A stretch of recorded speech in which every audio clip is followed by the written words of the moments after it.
Muchísimas gracias por venir a esta mesa, donde vamos a intentar desde distintos perfiles y distintos puntos de vista hablar de el impacto que tiene la cultura en el territorio. Cultura, pues, puede sonar a un ámbito, de hecho, abarca muchísimos aspectos de un territorio. Yo, por mi parte, voy a proponer algo un poquito más concreto. Pero antes de eso, pues vamos a presentar a los que estamos aquí en la mesa. Empezaré por Gema. Tengo mi pequeña chuleta, ¿vale? Porque los perfiles tienen una gran bio. He intentado simplemente plasmar lo más remarcable, por supuesto. Gema Carbó, directora del Museo de la Vida Rural, Fundación Carulla, es gestora cultural y doctora en Ciencias de la Educación en el ámbito de las políticas culturales y educativas. Ha dirigido la cátedra de UNESCO de Políticas Culturales y Cooperación de la Universidad de Girona y ha trabajado en proyectos museísticos patrimoniales. Ahora preside la Fundación de Interars para la Cooperación Cultural y es socia fundadora de la Asociación Conarte Internacional para las Artes en la Educación. Ahora voy a pasar a Aina. Mira que me lo ha dicho un momento. Muchas veces la boca va mucho más deprisa que la cabeza. Aina Levesque, que trabaja para Atomic Lab, que es un laboratorio creativo de acción directa, donde tiene el objetivo de intervenir directamente sobre las prácticas sociales y culturales en el espacio público, por medio del arte, promoviendo la participación activa de los y la ciudadana. Es un ámbito mucho más, esto es de lo enriquecedor de esta mesa, porque hay aspectos rurales y ahora hemos pasado a un aspecto mucho más urbano. Entonces creo que aunque tengamos un mismo tema, creo que vamos a tener distintas perspectivas. Macarena Madero trabaja en los campos de las prácticas artísticas colaborativas, la mediación cultural y el arte activista y la tecnopolítica. Me ha encantado ese. No, sí, creo que totalmente. Comparte experiencia desde la producción artística y comunicativa con distintas entidades sociales y culturales, centrando su trabajo en las metodologías, sostenimientos, entiendo que es sostenibilidad, circulaciones e impactos de la producción cultural colectiva y colaborativa. Es cofundadora de Tequeando, iniciativa que diseña y acompaña procesos y prácticas artísticas de contexto, apoyándose en el uso de arte de acción, las pedagogías críticas y la tecnología como herramientas de comunicación, organización y acción. Es un tema muy importante porque este foro también ha hablado de lo que es la cultura, pero también la digitalización. Entonces aquí creo que Macarena puede aportar también un aspecto muy importante en la mesa. Y por último, Begoña, no por ello lo menos importante, Begoña dice que los últimos tampoco, musicóloga y gestora cultural. Desde hace 2 años trabaja en el campo adentro como coordinadora de proyectos internacionales, gestión de presupuesto y programación artística. Y anteriormente jefa de producción del Festival de Artes Escénicas de La Cañada Real. Y en 2018 fue coordinadora del programa Experimento Compañía para el Ayuntamiento de Madrid. Bueno, posiblemente mientras que tengáis la oportunidad, vamos a controlar los tiempos. Creo que todavía tenemos 1 hora o 45 minutos, ¿no? ¿Tenemos todavía esos 45 minutos? Voy a intentar de alguna manera gestionarlo para que todos tengamos la oportunidad de tiempo de exponer. Y también al final, si alguno de vosotros, después de lo que aquí se ha debatido, queréis hacer alguna pregunta, así que daremos ese margen.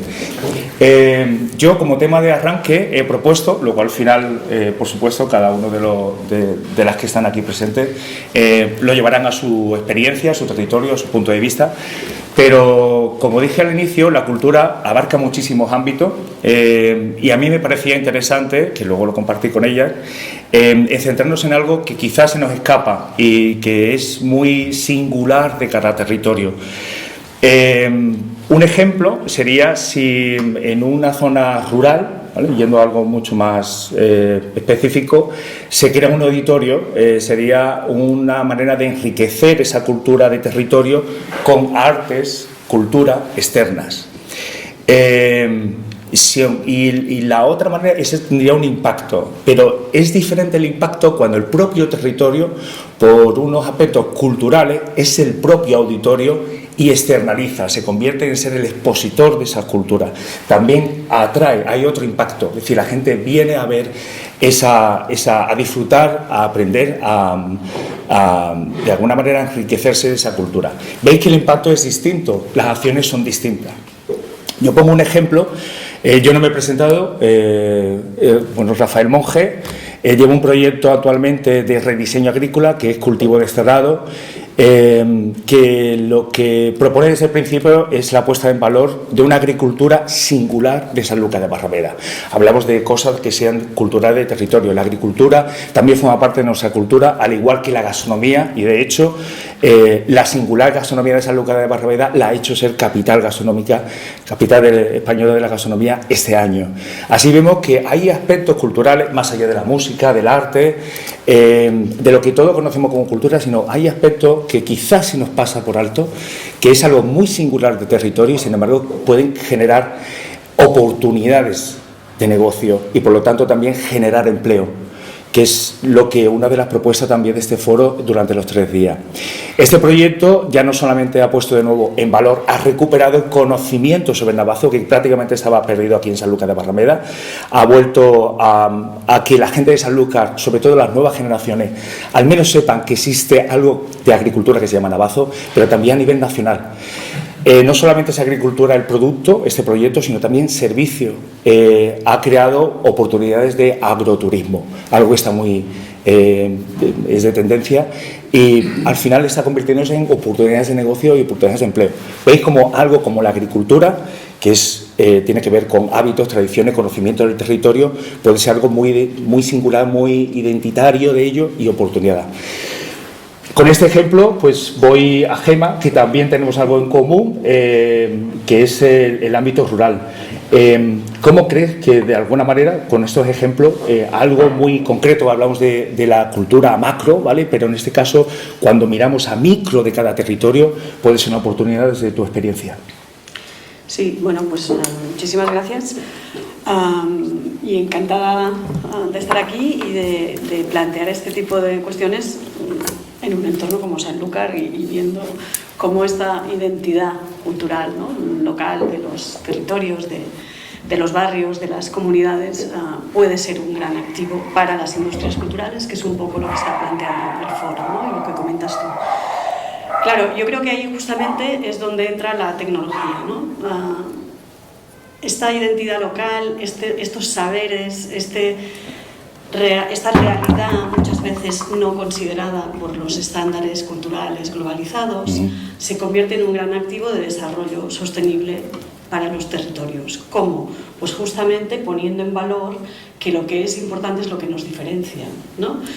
Pero que esto que nos diferencia a la vez nos une, ¿no? Y esto que es tan complicado de entender es lo que ha permitido la tecnología. Yo creo que si nos vamos al COVID y a la pandemia lo entendemos todos, ¿no?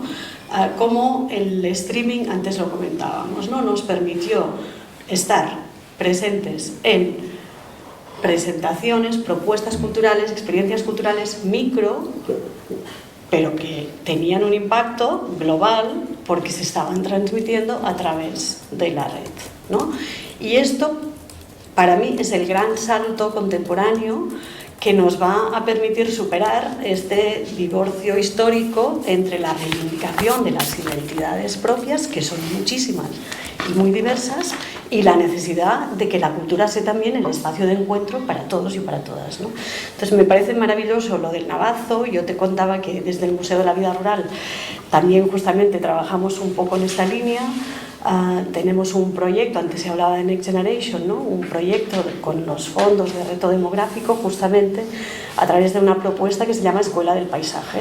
¿Eso va en línea con lo que es la iniciativa europea 2030? Sí, totalmente. Sí, sí. Es decir, cómo el paisaje, entendido como paisaje cultural, es decir, las personas viviendo en este territorio, contiene muchos saberes que habíamos considerado anacrónicos cuando nos trasladamos a la ciudad y nos convertimos en modernos, pero que ahora vemos que a lo mejor no solo son anacrónicos, sino que son claramente contemporáneos, porque nos están hablando de gestión del agua de una forma más sostenible, de agricultura que regenera el suelo, de energías distintas a las contaminantes, etcétera, etcétera, etcétera. Entonces, poner en valor todo eso, como en el caso del Navazo, como estrategia para, uno, recuperar la autoestima de las comunidades que están en los entornos rurales y que habían sido excluidas de los estándares culturales.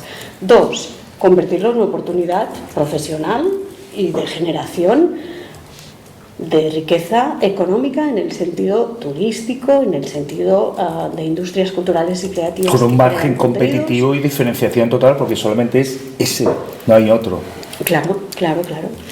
Y bueno, y tercero eso, conectando estos territorios con el mundo urbano y conectando la cultura con la agricultura, que en realidad comparten palabra desde siempre, porque la raíz latina es la misma, que es colere, que es cultivar, ¿no? Y los separamos con la ilustración y con los procesos de separación del espíritu del cuerpo, pero cada vez más, ¿no? Los feminismos y los ecologismos están reivindicando pues esta reconexión, ¿no? Pues precisamente hablando de lo rural, llevarlo a lo urbano, pues Aina, tú que tienes más experiencia en esa actividad de iniciativa a nivel urbano, ¿cómo ves lo que he propuesto de quizá tú me comentabas algo como la subcultura, ¿no? ¿Cómo crees que puede haber oportunidades de negocio, oportunidades de empleo, oportunidades de preservarla? Claro, nosotros estamos en Palma, en un barrio que se llama La Soledad. Es un barrio obrero, bastante muy marginado y olvidado por las instituciones públicas. Claro, ahí el fracaso escolar es bastante alto. Por tanto, si ya partimos de esa base, pues mucha gente, ¿no? Pues quiere salir del barrio, no quiere estar en ese barrio, se quiere ir al centro de la ciudad, que es donde, digamos, hay como más oportunidades, pues no solamente de empleo, sino de ocio, culturales también. Entonces, lo que reivindicamos nosotras es ese orgullo de barrio. Entonces, repensar que esa subcultura, ¿no? Que la reivindicamos como también cultura, que sea una parte identitaria y que las propias vecinas y los propios vecinos se sienten orgullosos no solamente de su barrio, sino también de su cultura y lo que forma ahí, porque es un barrio multicultural, eso tampoco hay que olvidarlo. Entonces también lo que queremos generar, ¿no? Es que también hay la parte positiva, pero también hay esa parte negativa, ¿no? De enfrentamiento cultural, muchas veces por desconocimiento o por el contexto social y político que les atraviesa, y que eso nosotros ahí, nuestro deber, digamos, es fomentar lazos potentes entre los diferentes vecinos y vecinas, que estén unidos de manera no solamente cultural, sino también social, y que les atraviesa, ¿no? También trabajamos sobre el cuerpo, sobre feminismos, sobre la autoconstrucción, para recuperar esos espacios, digamos, públicos, recuperarlos, democratizarlos, y para que se puedan establecer alianzas fuertes, y para que chavales, mujeres, hombres, todo el mundo que está en el barrio, pues se sienta orgullosa y diga, pues me quiero quedar en el barrio, no necesito salir del barrio, o sí puedo salir, pero que no sea una obligación, sino que sea una opción, ¿no? Que puedas disfrutar de la cultura, que es muy rica, porque sobre todo cuando hay más de una cultura en un mismo sitio, creo que se puede aprender, y eso es uno de los objetivos. La convivencia, ¿no? Al final, que a veces resulta difícil. A mí, por mi experiencia personal, que estoy viviendo unos cuantos años en Madrid, me está recordando a Lavapiés y otros barrios donde pues había un entorno muy cultural, había conflicto, pero sin embargo está repleto de vida. Hay una oferta cultural en todos los aspectos, desde gastronómica hasta también escénica, música, y al final se ha convertido en un atractivo que ya no solamente los locales van fin de semana o entre semana, sino que ya también está haciendo un atractivo turístico para aquellos que visitan Madrid.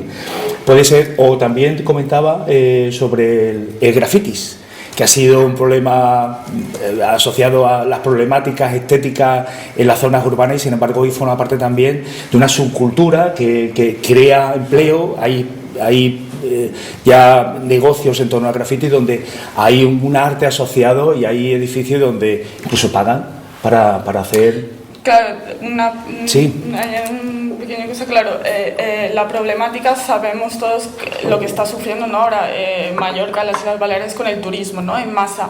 También quiero recalcar que nosotros trabajamos allí porque también vemos un peligro, porque justo está el Congreso y el hotel, hay un hotel Meliá, a escasos metros está todo asfaltado con iluminación y a escasos metros donde está el bloque, es un bloque que no pasa la inspección técnica, que tienen miedo a que los echen de su barrio, de sus casas. Entonces también como que hay que tener mucho cuidado, porque lo que queremos es que esas personas reivindiquen su derecho a pertenecer a ese territorio que es suyo, que se tienen que empoderar también, ¿no? Porque no puede ser que ya al lado se están construyendo pues proyectos de megachalets, ¿no? Y tienen miedo a que si no pasa la inspección técnica se tenga que derribar el edificio. Entonces también hay que tener como un poco de cuidado, ¿no? De exotizar, digamos, o esa vamos a ver o vamos a consumir esa... Yo cuando he puesto el ejemplo de Lavapiés era como ha habido esos problemas, precisamente existiendo esos problemas, pero culturizando,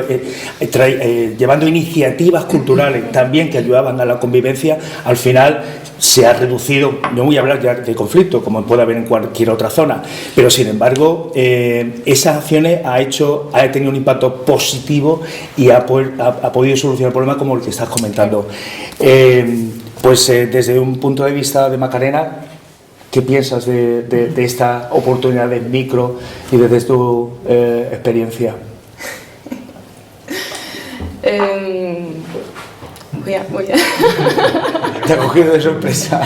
No, estoy intentando unir, intentando llegar. No, al final se trata... Porque han salido ya varias cosas importantes, muy interesantes. Tenemos, ¿no?, el mundo rural, el mundo urbano. Claro, también el tema de ese trabajo con los saberes locales. No es lo mismo, estamos hablando de que venimos de territorios diferentes, no es lo mismo una ciudad chiquita que una ciudad grande, en la que los procesos de gentrificación o turistificación están muy vinculados con la cultura y con determinada forma de hacer cultura, nos pone delante una serie de problemáticas que son muy diferentes a las que pueda tener un territorio más despoblado o en el que el arraigo es mucho más, hay un tejido, ¿no?, más cuidado, ¿no? Entonces estoy un poco así como ligando un poco, porque realmente yo trabajo en ámbitos urbanos, ¿no? Entonces en ámbitos urbanos, y además estoy también ligando con lo que comentabas al principio de esta forma de quién propone cultura, ¿no? Y quién hace cultura, para quién. El territorio demanda, ¿no?, cultura, o el territorio ofrece cultura. Entonces, bueno, yo trabajo en el ámbito de las prácticas artísticas colaborativas, que en realidad son estas formas híbridas, ¿no?, de hacer arte, que como un gran cajón, que podrían tener como algo, como elemento común, sería el trabajo dentro de las propias comunidades, de las que emanan las necesidades a las que se da respuesta con las mismas prácticas en diálogo. Es decir, si estas prácticas son creadas, se ponen a circular y generan participación dentro de las propias comunidades. Entonces no hay una dicotomía entre arte o cultura y comunidad, sino que es la propia comunidad la que la está activando o la que está atendiendo a formas artísticas para reclamar o para señalar determinadas cuestiones a transformar, ¿no?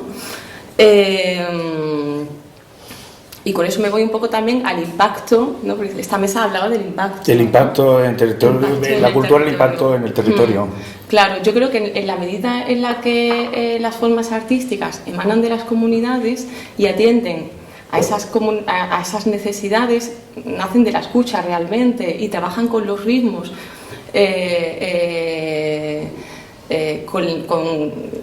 con los ritmos de las necesidades, el impacto debiera ser lo más positivo posible, ¿no? De todas formas, desde esas lógicas trabajamos cuando hacemos prácticas artísticas colaborativas, ¿no? ¿Cuáles son, qué códigos de buenas prácticas, qué códigos éticos hay atravesando esos modelos? Me estoy yendo un poco para luego venir, pero era un poco como para hacer algo así y luego aproximarnos un poco. Yo no sé si me seguís o no seguimos, pero creo que un poco con vosotras vamos construyendo. No tenemos tenemos que llegar a la cohesión total de cada uno. No, pero bueno, a lo mejor un poco para que nos llevamos. Precisamente hay una riqueza en esta mesa de abarcar distintos ámbitos.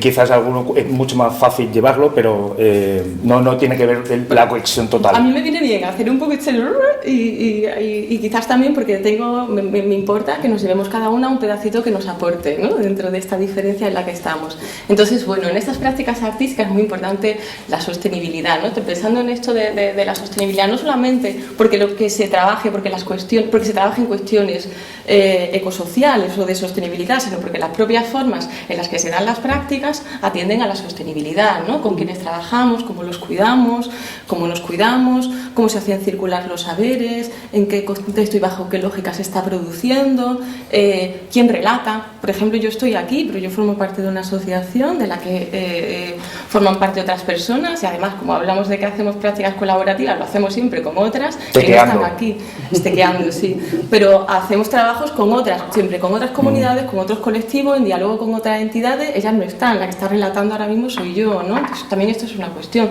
de quién relata, quién atesora ese capital en este caso y cómo lo redistribuimos, ¿no? Por ejemplo, si yo cobro o no cobro por estar aquí, cómo redistribuyo lo que yo voy a contar aquí, en qué medida se lo he trasladado al resto de personas con las que he trabajado en otros momentos y sobre todo lo que voy a contar o lo que pueda contar que tenga que ver con otras personas que no tienen las posibilidades de estar aquí. A mí se me están viniendo que eso tiene que ver con la sostenibilidad también y los impactos en los territorios y en la medida en la que nos hagamos cargo de esto cuando producimos, hacemos cultura, pues yo creo que esas diferencias, como hablábamos antes, ¿no? Oye, no vienen al museo, no es consultado el archivo. Si tenemos esto presente, pues yo creo que va a ser, las preguntas serán otras, ¿no? O por lo menos, si las preguntas son las mismas, nos haremos cargo de otras maneras.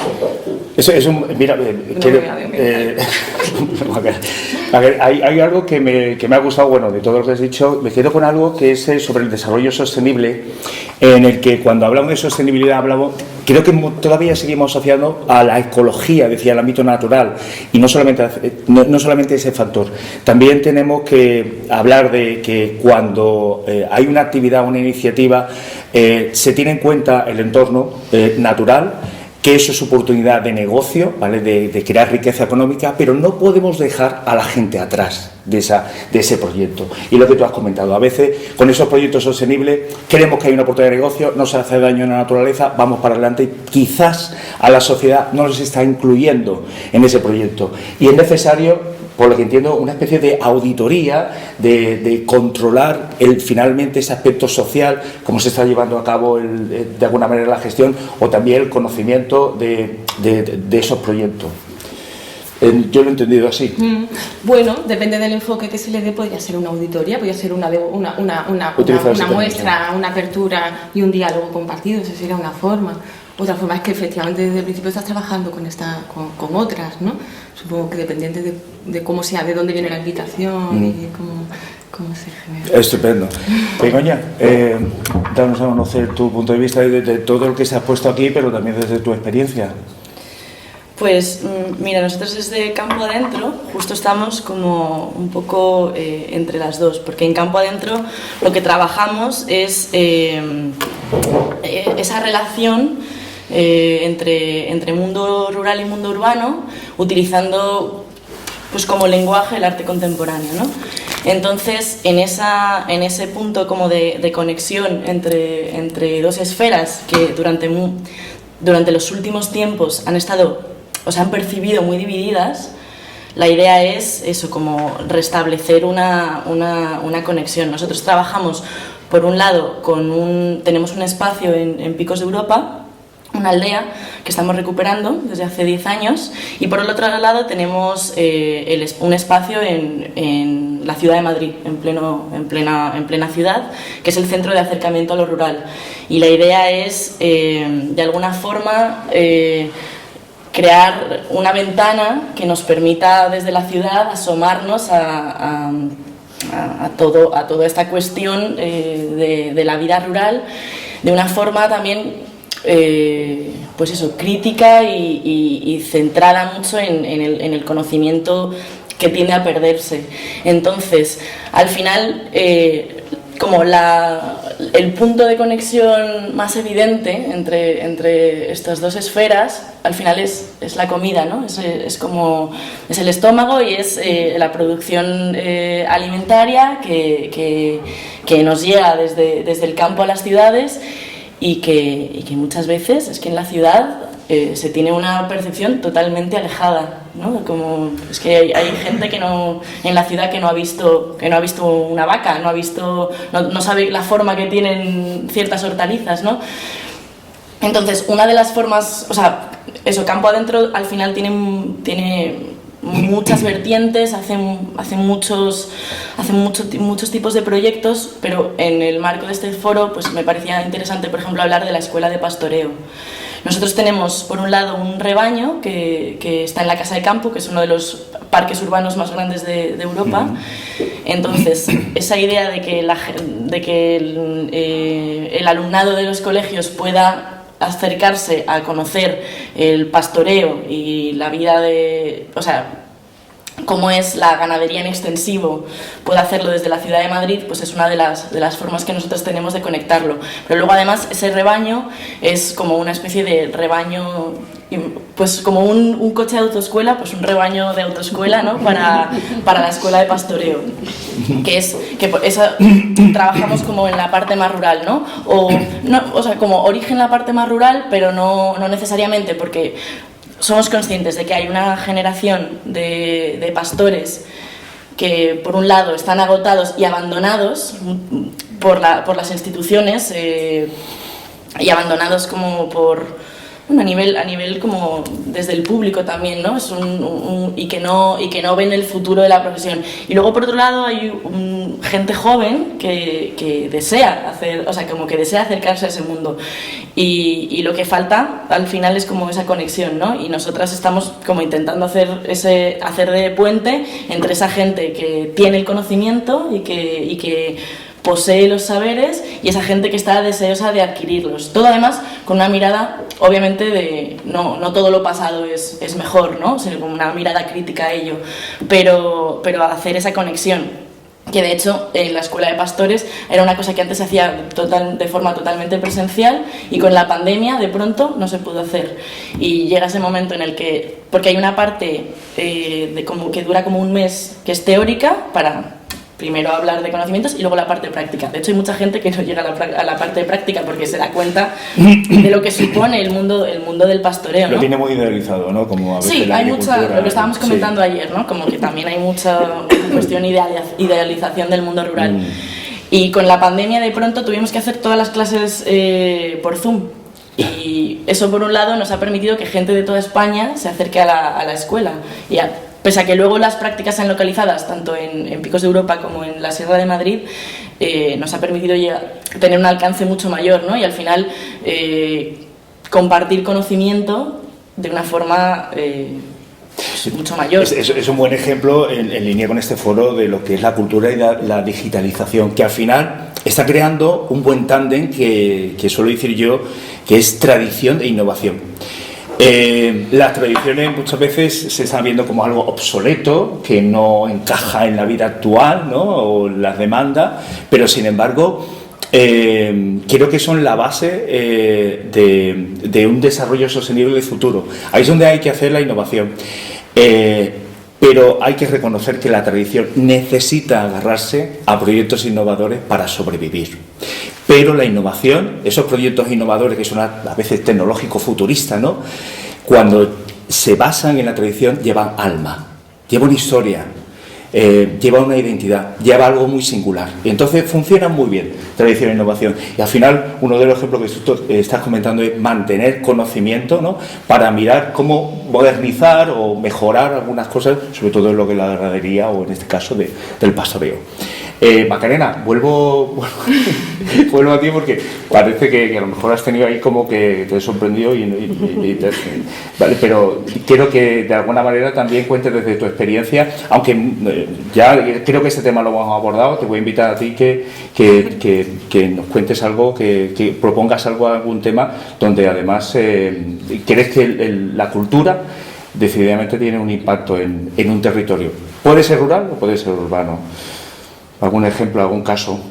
en los que la cultura tenga un impacto. Sí, por ejemplo, Begoña nos ha contado el caso, ¿no? de ese, de alguna manera está teniendo impacto en lo rural, pero también en lo urbano, el acercamiento de oficios, ¿no? El acercamiento del campo a un sector, ¿no?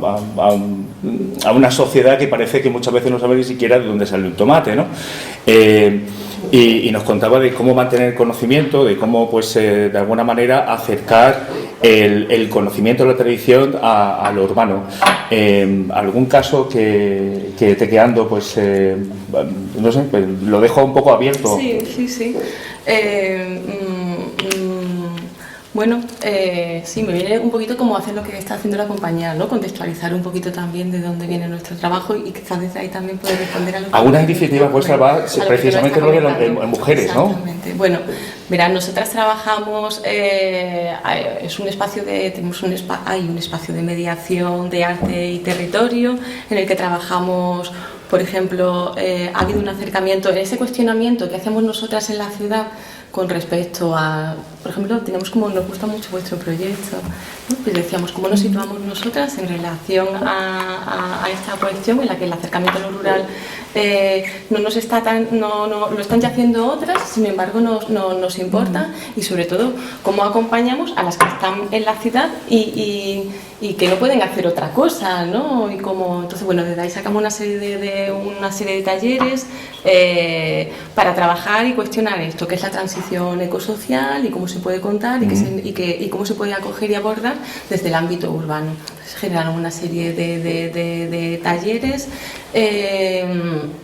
en los que se dio respuesta a cuestiones como la energía, a cuestiones como el desplazamiento, a cuestiones como la alimentación también, a los mercados, pero muy desde esta lógica de la ciudad en la que estamos. También hemos trabajado el tema por ejemplo, de patrimonio, que antes salía por aquí, ¿no? Y que la compañera también hablaba un poquito, ¿no? Y que tiene que ver un poco con lo tuyo. Hemos estado trabajando problematizando los espacios industriales, el desplazamiento de los oficios originarios de quienes están en los espacios industriales y cómo estos espacios industriales muchas veces son reclamados desde la cultura para generar grandes contenedores de arte, en este desplazamiento de unos oficios a los oficios artísticos, qué procesos de encarecimiento del suelo tienen lugar, qué papel problematizador tienen los artistas y tiene la cultura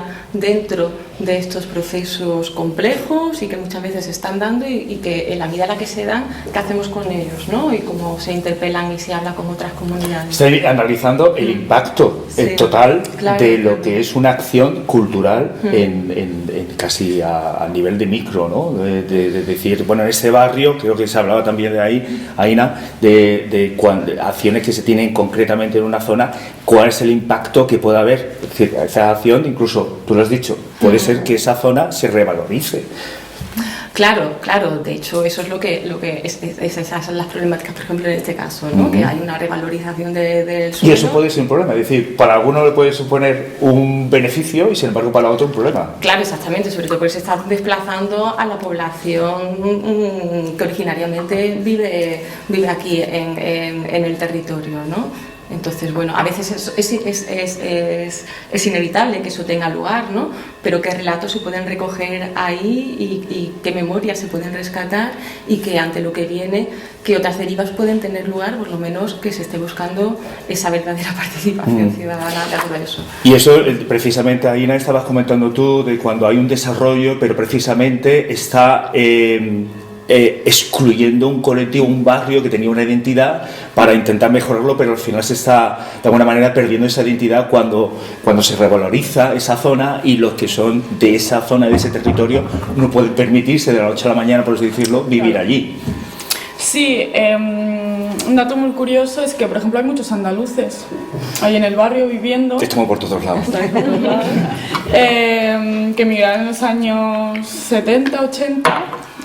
Muchos de pueblos de Granada y así como hay un pocos mallorquines, pero hay una mujer que su madre fue la maestra del barrio y ahora, bueno, ella ya tiene 60 y algo y sigue viviendo en la casa de la maestra. Y lo que hacemos nosotros, tenemos como dos proyectos paralelos, que uno es Las Mujeres La Voz del Barrio, es decir, que intentamos, como lo que he dicho anteriormente, como tejer redes entre la misma comunidad, ¿no? Entre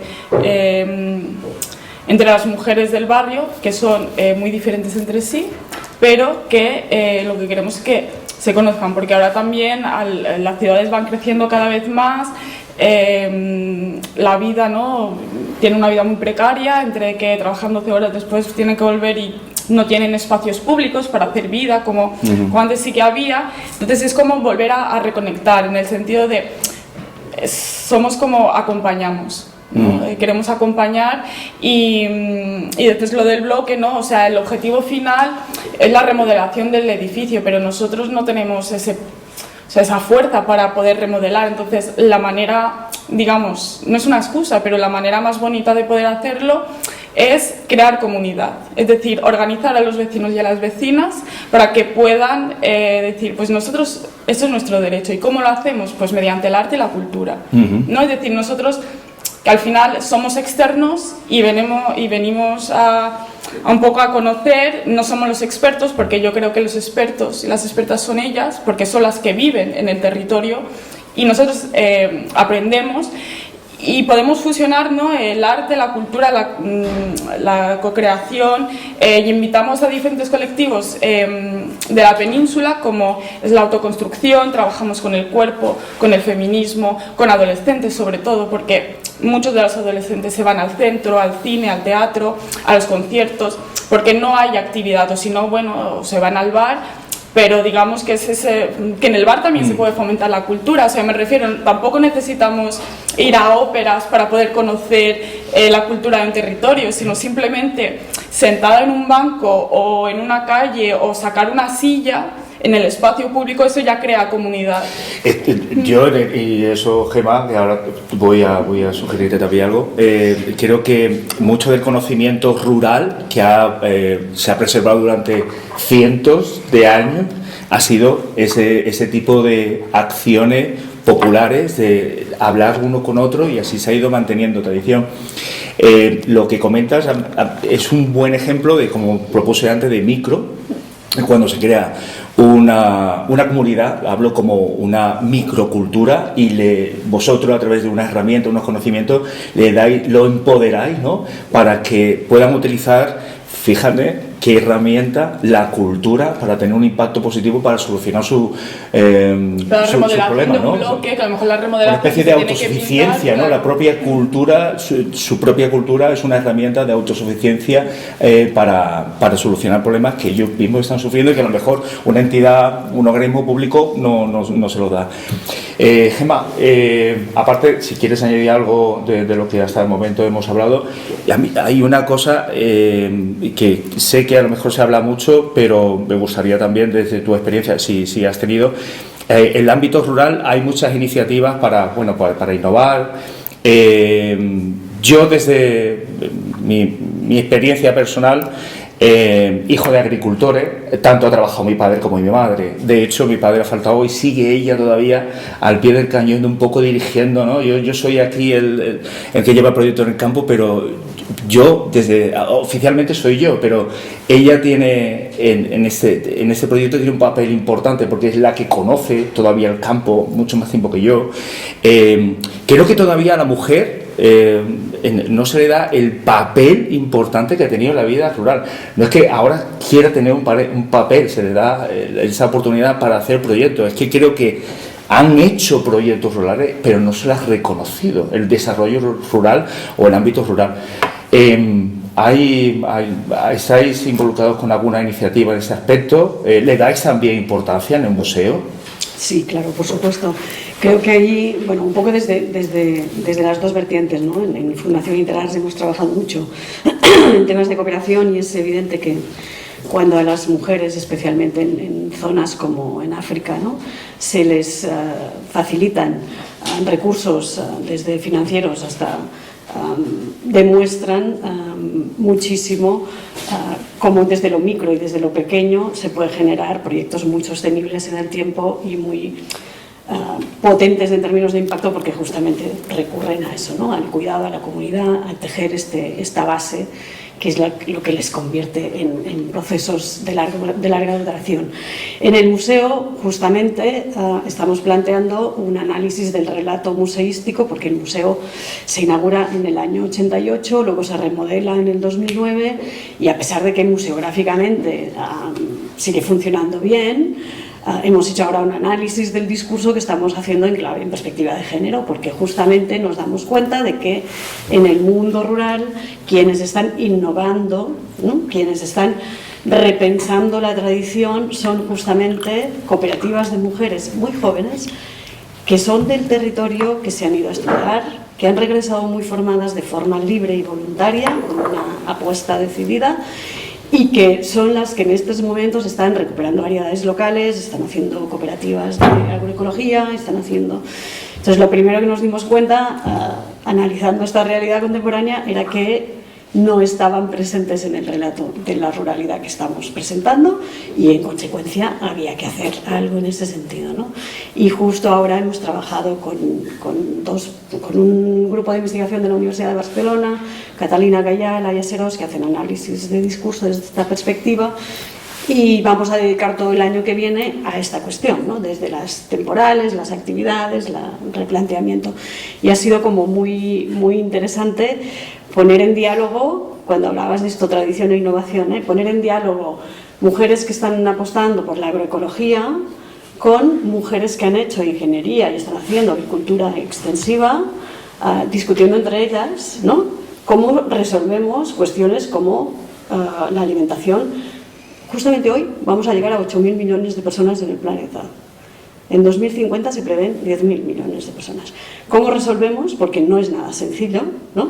La cuestión de alimentarnos todos, como decías tú, ¿no? Entonces, estos debates son interesantísimos: tradición, innovación, agroecología, agricultura extensiva, ramadería extensiva. Y las mujeres están justamente protagonizando muchas veces, pues, yo creo que las escuchas, ¿no? Mutuas, cosa que a veces en otros entornos pues no es tan fácil, ¿no? Y entonces ahí se producen temas muy potentes. El relato, como te has comentado, pero también Aina estaba hablando de mantener el conocimiento local a nivel de micro, con ese pasar, ¿no? de contar relatos en banco, en mesa. Y bueno, mucho yo hago mucha divulgación, utilizo la tecnología, ayuda mucho a poder contar con apoyos para poder llevar ese proyecto a cabo. Y bueno, utilizo algunos textos y hablo de conceptos que parecen totalmente nuevos, como es la agricultura emocional. Uno de los aspectos de esa agricultura emocional es cuando yo veo la agricultura más allá de una producción, cuando hay un vínculo familiar, cuando hay un relato de historias de esa tierra trabajada con una familia, con un esfuerzo. Y bueno, de todos los conocimientos que me han podido pasar, mi familia, tanto varones como mujeres, veo que esos relatos, pues mi madre trabajaba en el campo con mi padre, y cuando terminaban los dos, mi madre tocaba, pues, no sé cómo cuidaba a los niños, ya hacía la cocina, cocinaba, limpiaba la casa, y luego otra vez al campo, así todo el día. Entonces, esos relatos también de la agricultura habla de la parte emocional. Creo que el gran esfuerzo que ha hecho la mujer en el mundo agrícola todavía no se ha valorado. Tiene, por supuesto, el poder es exactamente el mismo, de creatividad, de innovación, pero creo que hay una parte emocional, que es el relato que, al menos desde mi punto de vista en mi casa, pues me lo ha complementado la parte de mi abuela, de mi madre. Begoña, estamos hablando hemos hablado un poco de lo que es el ámbito de la mujer en lo rural, pero también en lo urbano hay problemas de reconocimiento de la mujer. ¿Algún proyecto que tenga que ver con esa manera de la cultura y la mujer en las zonas urbanas? Pues es que nosotras,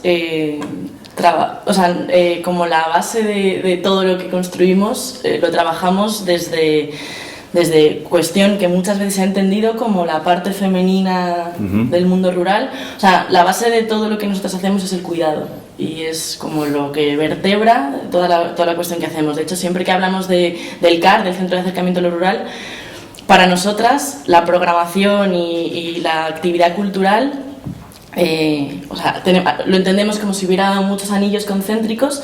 El anillo que vivimos y que al final es la obra artística de la que hablamos, de la que luego hablamos fuera, es como el propio, como la convivencia en la casa. Al final el CAR es una casa cedida por la Comunidad de Madrid y es una casa en la que vienen los artistas y las artistas a estar periodos más largos, más cortos, pero al final todo se concentra en comer todos los días juntas, ¿no? y en cuidarnos, y en que sea, o sea, es un espacio de trabajo, pero es un espacio de convivencia. Que muchas veces, o sea, hasta hablamos de que parecemos como una abadía, ¿no?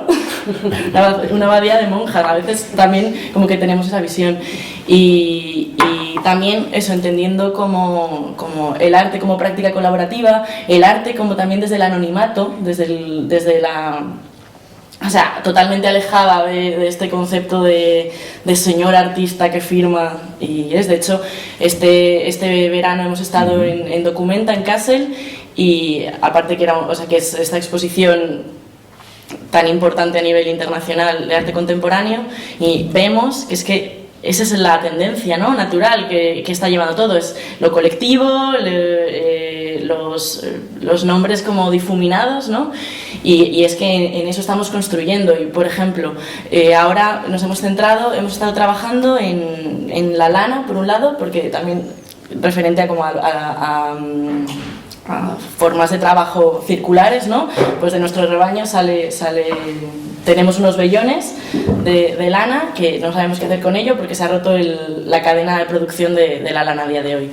Pues muchas veces es como sentarnos en círculo a lavar la lana, a cardar la lana, a trabajar la lana, y también luego esa es otra forma de que desde la ciudad, porque muchas veces en la ciudad nos imaginamos que la lana es un ovillo de lana morado y no es eso, ¿no? Es como desde la ciudad también, o sea, entendemos en campo adentro que entender y conocer es amar, ¿no? O sea, tú amas algo cuando lo entiendes y cuando lo conoces. Entonces también es como esa idea de hacerlo a través de ahí. Y son prácticas que yo entiendo profundamente femeninas, o que se han entendido así, ¿no? Hay algunos estereotipos, precisamente cuando dices eso, creo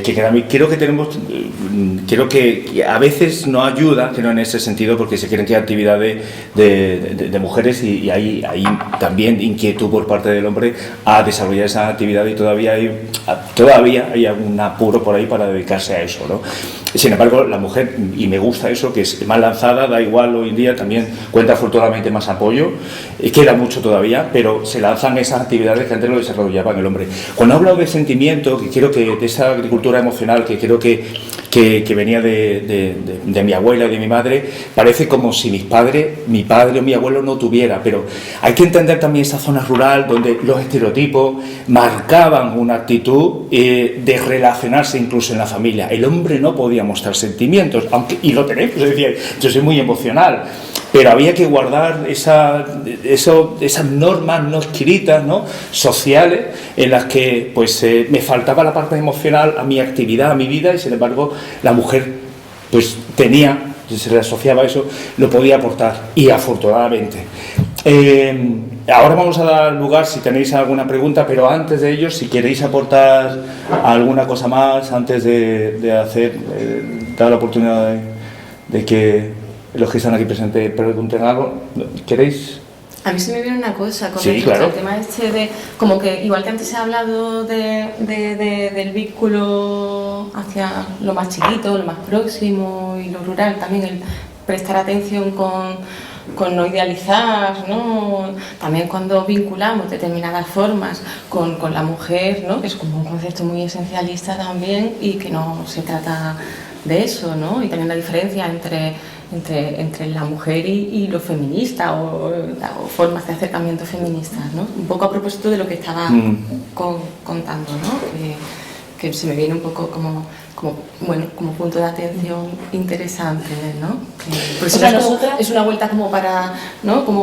Y qué tensión también hay ahí. Sí. Más bien, nosotros como lo pensamos como un cambio de paradigma. Claro. En vez de como pensar las cuestiones, eso, como desde la autoría, desde que... También, o sea, una idea que nosotros trabajamos mucho es como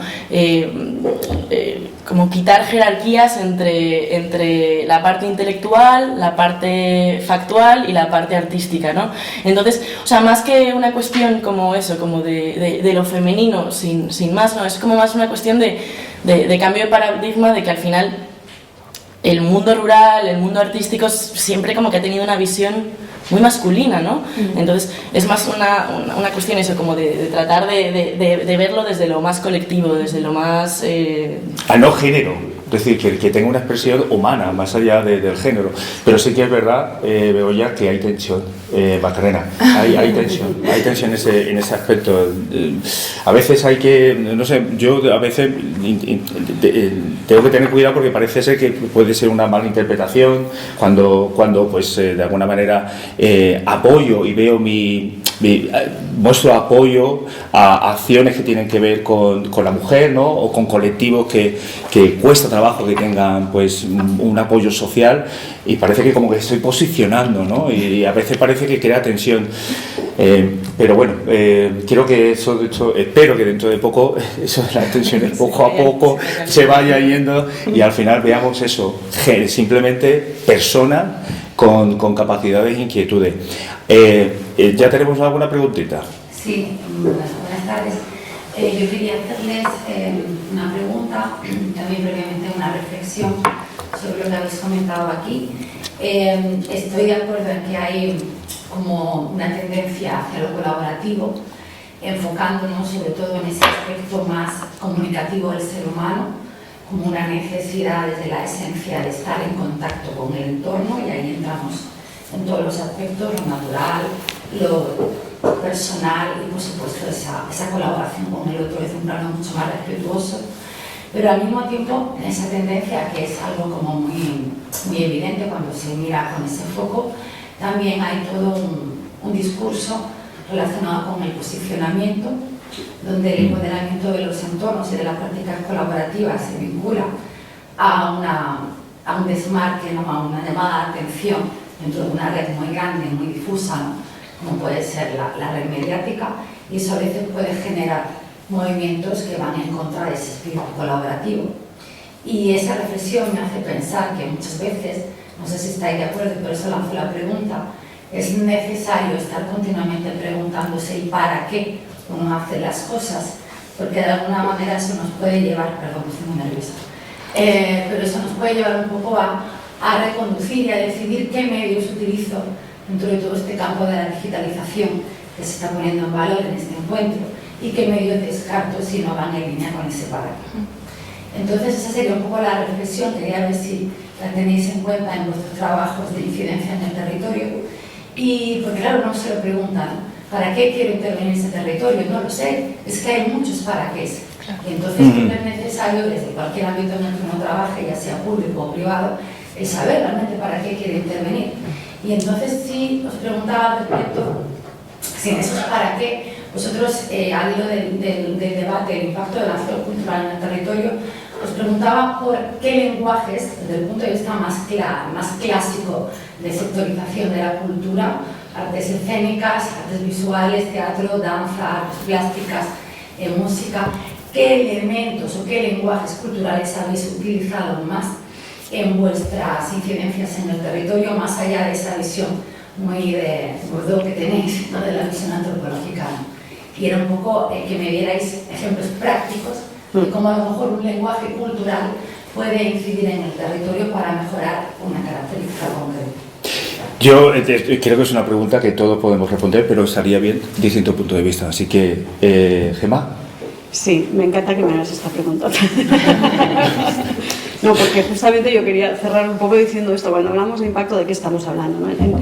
En el caso concreto nuestro, esto es algo que teníamos muy presente, porque empezamos haciendo una reflexión de qué sentido tiene un museo en una comarca rural hoy, preservando una colección de herramientas que hablan de un mundo que está prácticamente desaparecido, aunque es ahora factor de innovación, ¿no? Pero es una pregunta que nos hicimos muy sinceramente. ¿Qué sentido tiene estar invirtiendo? Porque en este caso es una fundación privada familiar. ¿Qué sentido tiene estar invirtiendo lo que se está invirtiendo cada año en este equipamiento, 5.500 metros cuadrados, y en la preservación de esta colección? ¿Para qué? ¿Qué sentido tiene? Empezamos un proceso de reflexión justamente con la gente del territorio. Porque esto que nosotros tenemos tan claro, de que la cultura puede ser un elemento de transformación y de desarrollo sostenible en el sentido de social, medioambiental, económico y lo que sea, la gente del territorio no es tan evidente, para nada. Entonces empezamos un proceso y terminamos planteando esta cuestión. Nuestra propuesta cultural como museo, como equipamiento, tiene que contribuir a qué.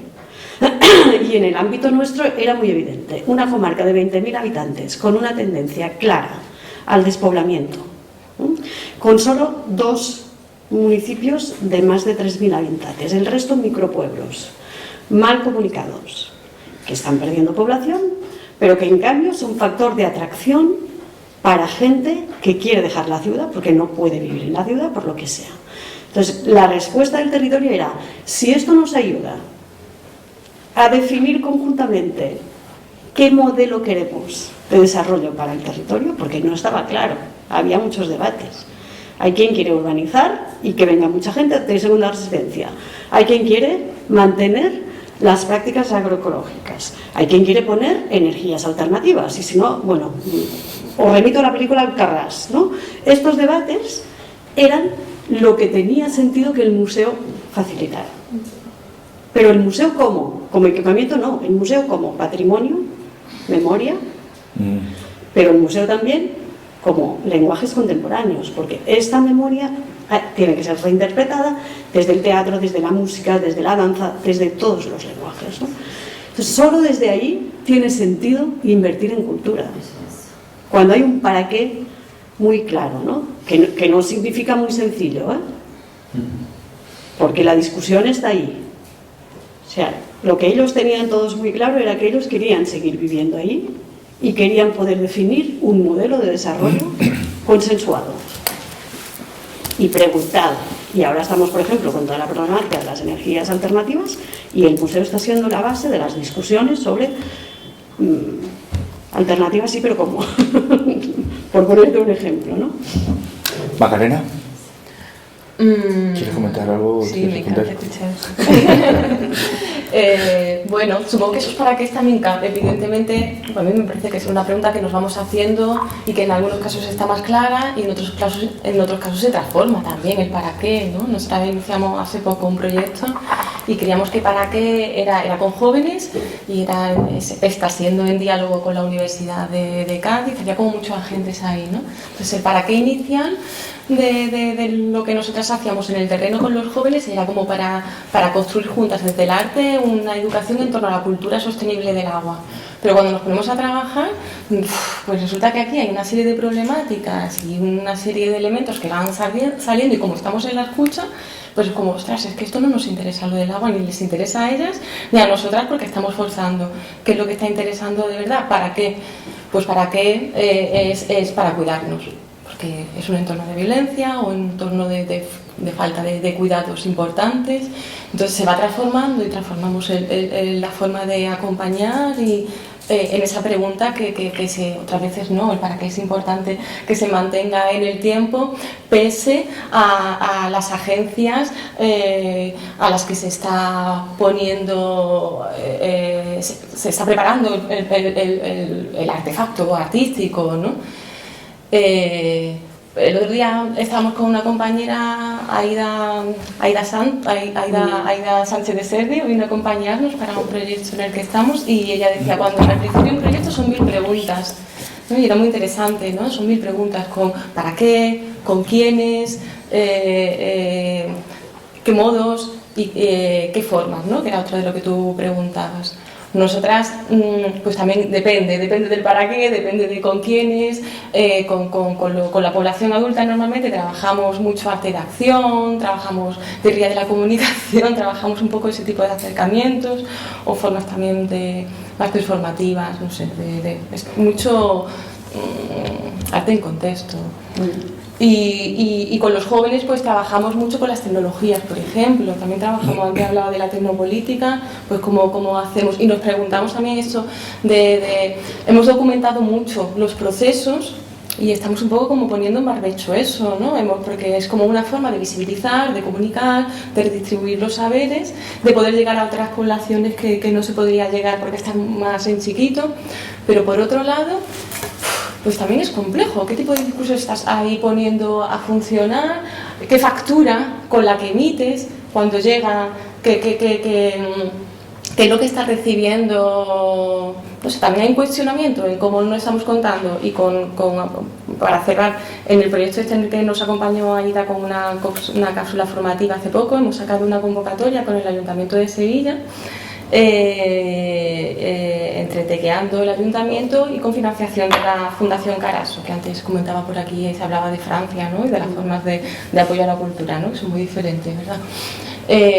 Bueno, pues ahí una de las dentro de la convocatoria es una convocatoria para prácticas artísticas colaborativas en alianza con agentes ciudadanos, con proyectos profesionales específicos o con entidades educativas varias o formas de educación no formales también, ¿no? Son 3 líneas de colaboración.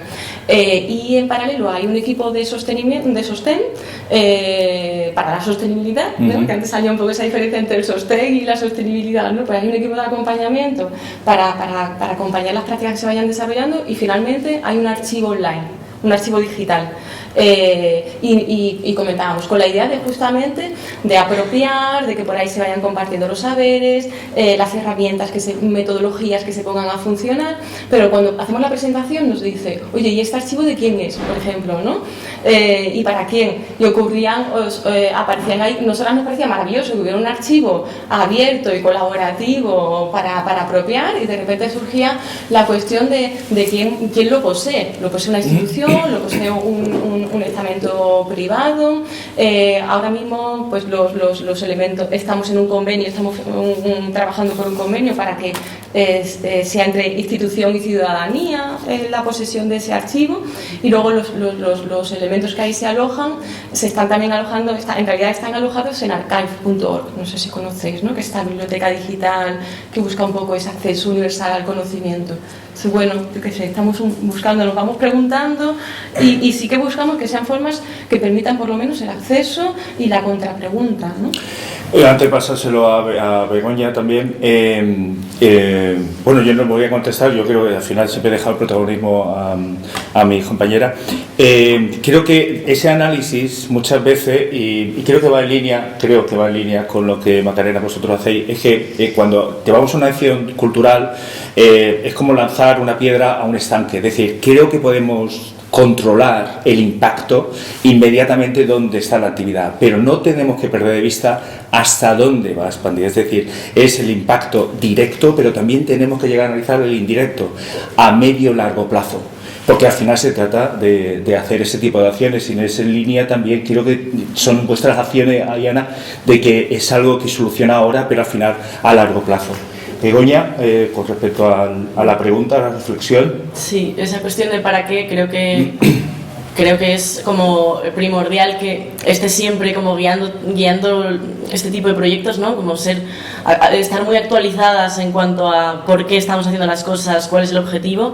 Creo que ha cambiado mucho también a lo largo de los años, porque en un momento, cuando empezó Campo Adentro, como hace pues eso, 12 años, era una cuestión como de poner en agenda estos temas, ¿no?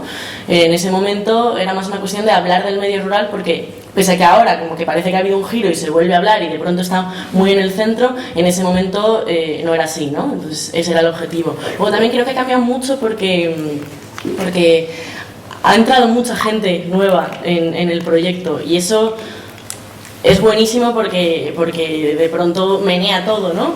Y creo que de una visión de una persona que en nuestro caso Fernando García Dori, que fue como el artista que empezó Campo Adentro, desde esa visión suya en aquel momento ha variado mucho. Yo creo que ahora ya también, como hay tantos proyectos, obviamente siempre hay como una línea conductora, pero por ejemplo, en el caso del Centro de Acercamiento a lo Rural, que ¿por qué tiene sentido tener un espacio en el barrio del Carmen, en Madrid, ¿no? Pues justamente para hacer barrio, en el sentido de... la ciudad de Madrid está perdiendo muchísimo el tejido como asociativo, ¿no? O sea, se está castigando mucho las asociaciones de vecinos, pues eso, como las formas informales de encuentro. Entonces, al final, ¿para qué está el CAR? Pues justamente para que haya un espacio en el barrio donde eso pueda ocurrir. Desde el CAR muchas veces se proponen actividades que el CAR propone, ¿no? El CAR propone talleres o propone comidas o propone a las que llega gente del barrio, gente del mundo más cultural, más artístico. Pero luego otra parte que es muy importante es la parte del CAR acoge, que es como que hay un espacio en el barrio que se abre para que la gente del barrio haga lo que quiera y que nosotras no tengamos que meternos en, ¿sabes? Como no tenemos que estar en todo lo que pasa. Entonces, por ejemplo, los sábados por la tarde vienen un grupo de señoras peruanas que vienen a hacer danzas peruanas y como una especie de círculo de mujeres. Pues la idea es esa, ¿sabes? Que ese espacio lo posean ellas también. Entonces, creo que el para qué es como... ha llegado un momento en el que vamos mucho a las cuestiones de cada proyecto, pero obviamente siempre hay una idea principal y el para qué al final es una cuestión que tenemos que estar todo el rato preguntándonos. Creo que prácticamente un gran proyecto se puede adaptar a su proyecto, ¿no? Que tenga esa flexibilidad dependiendo de la audiencia. ¿Ariana? Pues yo creo que lo fundamental, estoy totalmente de acuerdo con mis compañeros, pero sobre todo es como... ¿Para qué? Pues para la dignidad, ¿no? Para el derecho, o sea, todo el mundo tiene derecho a reivindicar sus derechos culturales, a qué entendemos por cultura, que las definiciones de cultura hay un montón y que todos son válidos, que no solamente se encuentran en los libros, ni en las universidades, ni en las instituciones, sino que también están en la calle. Y creo que es ¿no? Ya aparte de ayudar, sino de acompañar. De conocer otros relatos, de conocer otras vivencias, de empaparnos también un poco de esa cultura, esa subcultura, o me da igual, y poder ir ampliando un diccionario sobre qué es la cultura, que eso me parece como, no sé, me parece muy bonito. También sobre los cuidados, sobre las diferentes maneras de cuidar, de cómo podemos acompañar. Y por eso es necesario un equipo multidisciplinario, creo, sí, donde se puedan trabajar con diferentes visiones. Mi equipo, por ejemplo, son artistas, pero yo soy antropóloga y urbanista, pero no me muevo mucho en el mundo del arte, entonces yo no entendía cómo, digamos, el arte puede hacer una intervención, digamos, activista en un espacio. Entonces, ya no solamente aprender de los diferentes territorios, sino de aprender de las propias prácticas y que podemos ir innovando y creciendo y los demás pueden también, no sé, conocer y cómo las herramientas metodológicas, sobre todo, aparte de que nos den un resultado, también podemos aprender del proceso, que yo creo que es súper bonito, ¿no? Yo estoy haciendo entrevistas etnográficas y me está encantando poder tener como la antropología, como la etnografía me está aportando a ser como más cercana a las vecinas, que si yo no tuviese esa metodología a lo mejor no sería tan cercano, no conocería tan de cerca diferentes historias y poderme acercar tanto a esa cultura. Entonces yo creo que es eso, ¿no? Es esa motivación de decir, pues no quiero trabajar en una oficina delante de un ordenador, sino quiero estar en la calle, quiero estar acompañando a tanto hombres, mujeres, jóvenes y...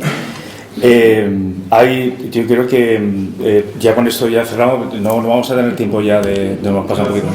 Sí, termino esto para darte paso y a ver si no nos corta, pues o si no lo hacemos de manera informal.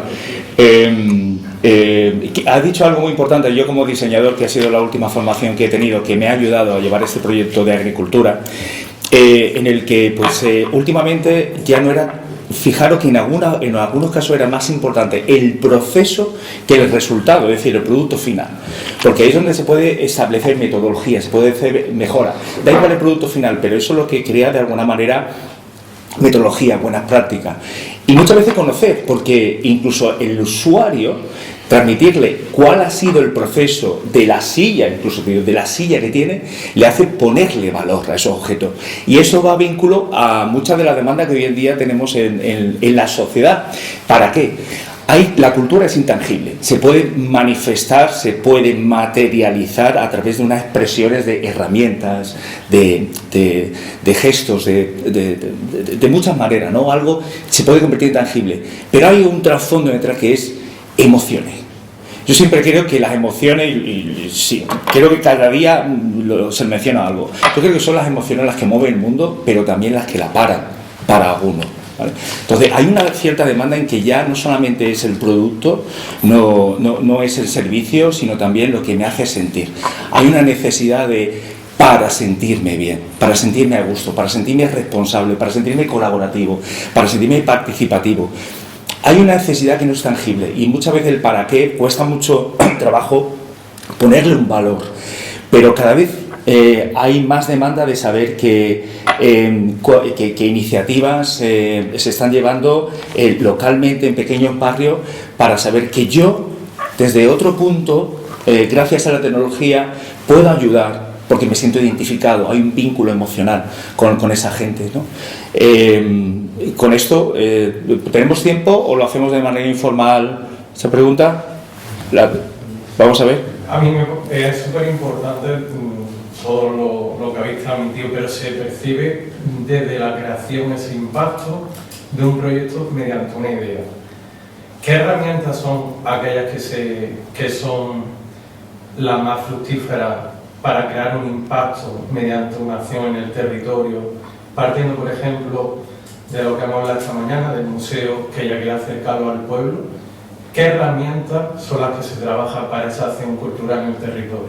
¿Para analizar el impacto te refieres? No, para llevar el impacto de su museo al pueblo. Para conseguir precisamente esos objetivos positivos, ¿no? No desde la creación de un proyecto, sino mediante la necesidad de su museo en llegar al pueblo. ¿Cómo se consigue esa acción cultural que sea un impacto positivo en el territorio? ¿Podemos, de alguna manera, aquello que quieran así brevemente? Bueno, porque lo estábamos comentando antes de sentarnos a la mesa, ¿no? Hablamos mucho de tecnología y creo que hay dos factores que tienen que ver con la tecnología, pero que no los vinculamos a tecnología, que son espacio y tiempo. Cuando tú comentabas tu problemática en relación al tema educativo, que yo lo he vivido y al que me he enfrentado a menudo, estamos acostumbrados a que los proyectos exigen un impacto muy inmediato y unos resultados muy tangibles. El impacto, por definición, es a largo plazo. Y si no podemos darnos tiempos para generar confianza y restablecer vínculos, será imposible conseguir impacto. Imposible. O sea, el vínculo con el mundo educativo es muy lento, porque hay que romper muchas inercias y hay que restablecer un cambio de mentalidad. También lo comentábamos hoy desayunando, es que el problema es que el profesorado no valora la educación artística y cultural porque en su formación no ha tenido educación artística y cultural, porque la sociedad no valora la educación artística y cultural, etcétera, etcétera, etcétera. Entonces, romper eso requiere de mucho tiempo, mucha paciencia y muchos espacios de diálogo. Confianza. Para generar tejido, sí, confianza, porque es que es la mejor de las tecnologías. Y mucha paciencia y confianza también en aquellos que lo emprenden, porque el tiempo tampoco, el no ver resultados, es decir, estamos mirando de resultado, que la sociedad valore el resultado, pero también de esa paciencia, de esa presión, de poder demostrar resultados para conseguir apoyo, es también presiona bastante. Y a veces necesita esa confianza en el proyecto a largo plazo y paciencia también a largo plazo. Pero claro, las exigencias del mercado de financiación van contra eso, ¿no? Entonces es continuamente... Macarena, ¿querías decir algo también? No, me sumo. ¿Algo brevemente? Tienes tiempo, No, simplemente que estoy totalmente de acuerdo y yo creo que también es como esa confianza que se gana en el tiempo, o sea, me refiero, imaginaos que en vuestro barrio, en vuestras casas, de repente se presentan unos tipos y os quieren hacer entrevistas, os quieren conocer. O sea, no te puedes presentar así, que parece que como están ahí lejos, pues tienen que abrir las puertas. Pues no, cada cosa tiene su tiempo y cuando es no y ya está, y a otra cosa. En serio, tampoco hay que forzar. Y yo creo que lo más interesante, parte del proceso, es o de obtener los resultados rápido, es formular las preguntas adecuadas que nos conduzcan a buenos resultados. O sea, me refiero, no fijarnos tanto en pues necesito un montón de datos o necesito un montón de información porque me lo están pidiendo, tal. Es como, si nos fijamos más o reflexionamos más sobre reflexionar en unas buenas preguntas, esas buenas preguntas nos van a llevar o sea, la respuesta la tendremos. Eso es difícil porque a veces cuando estás llevando tu propio... Es un pecado de diseñador. Recuerdo que en el taller decía, es que tú entiendes tu producto. Lo malo es que tienes que hacer entender ese producto al usuario. Entonces, eso, por un ejemplo muy sencillo, el libro de instrucciones. Entonces, cuando como diseñador pones el libro, intentas redactar instrucciones, obvias algunas cosas y no las pones, porque tú eres el que ha diseñado. Entonces, hay que hacerse preguntas, desdoblarse, de ser el consumidor, el usuario, de ese servicio cultural, porque tú eres el creador y obvias algunas cosas que das por entendido, y no es así. Hay que hacer muy buenas preguntas, pero ponerse en el papel del usuario, no del creador de la iniciativa cultural. ¿Algo más, Begoña? Sí, o sea, eso, estoy totalmente de acuerdo con mis compañeras y bueno, como igual a veces también propiciar como el cambio como de papeles, ¿no? Como que no sea siempre... o sea, es cierto que nosotros tenemos como la agilidad de ser algo pequeño que te permite como ponerte en el papel de no te proponemos nosotras sino que nos propongas tú, pero por ejemplo nosotros hemos tardado pues 5 años en conseguir que llegue gente joven al CAD y al final, o sea, 5 años después, es verdad que nos ha pillado una pandemia de por medio, pero al final ha sido como a través de hacernos, o sea que una chica del barrio que tiene 16 años, pues como que empezar a picarla, empezó como a hacer de DJ en como ciertos eventos y ahora cada vez que pincha, bueno, es que solamente hay gente joven, entonces, bueno, como permitir eso, cambiar a veces como sí, como desjerarquizar estas cosas que a veces funcionan. Begoña, has dicho la pandemia. Yo creo que en algunas cosas sí que ha sido una traba y en otras ha acelerado. Ha acelerado lograr algún objetivo, sí. Especialmente. ¿Crees que eso también ha ayudado? Es decir, ¿crees que a lo mejor la pandemia, en lugar de ser una traba, de haberlo conseguido, este objetivo a 5 años, a lo mejor ha sido que ha acelerado? ¿Podría haber sido que ese objetivo tenía un largo plazo? O sea, en este caso en concreto, es que estábamos como en un momento como o sea, es como de entrada en el barrio justo, ¿no? De gente que aterriza en un barrio y que de pronto quiere acercarse a la gente, y cuando estábamos ya ahí como en ello, de pronto se cierra. Pero bueno, sí, o sea, es cierto que ha habido, ha generado cambios, eso seguro. Algunos serán para bien, otros para mal, pero bueno, sí. Se me ha venido una cosa. Sí, claro. Sí, como con lo que comentaba y con respecto a que a veces el no lograrlo está bien. Está bien como que eso forma parte también del proceso y desde ahí que se devuelve, se comparte y se sigue trabajando.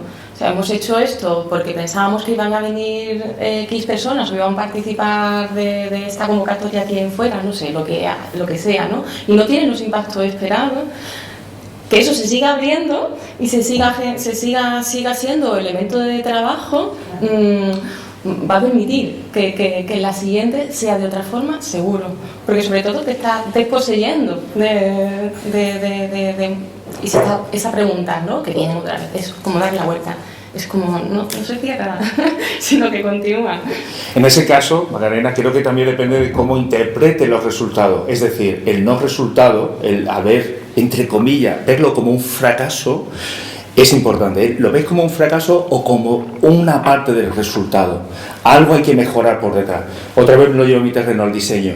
Quizás desde lo que tenía planteado de manera conceptual he hecho todo el proceso hasta llevar al prototipo y he visto que no funciona estructuralmente, funcionalmente, etc. Supuestamente veo que he fracasado en mi proyecto. O vuelvo de nuevo, analizo todo el proceso y veo dónde ha podido haber el error, y al final forma parte de todo ese proceso. La diferencia es la actitud ante el resultado. Si lo ves como parte de aprendizaje o que has fracasado en el proyecto. Las tecnologías también comentabas tú, Gemma. Quiero que, y ya para cerrar, creo que además lo mencionaba al principio, la tecnología ha ayudado a converger con culturas a nivel internacional, y también ha ayudado un poco a olvidarnos de la nuestra propia, del territorio, ¿no? Dejarla como que no es tendencia, no sale en las redes, no se habla de ello en televisión, no sale en los periódicos, la tendencia es global. Afortunadamente, y creo que la pandemia ha ayudado, ha abierto pequeñas ventanitas a muchas subculturas también, aparte de esas culturas de territorio, y están siendo de nuevo una oportunidad. Ya no solamente una oportunidad cultural, ¿no?, para explotar, para poder mantener el conocimiento de esos territorios, sino también como oportunidad de negocio, que es algo que también va este foro, de ver las posibilidades de crear empleo a través de la cultura. Espero que os haya resultado interesante. Agradecer a toda la mesa pues poder compartir todos esos distintos puntos de vista, que creo que ha sido lo más enriquecedor. Y bueno, ya no tenemos más tiempo. Simplemente agradeceros vuestra atención. Muchísimas gracias.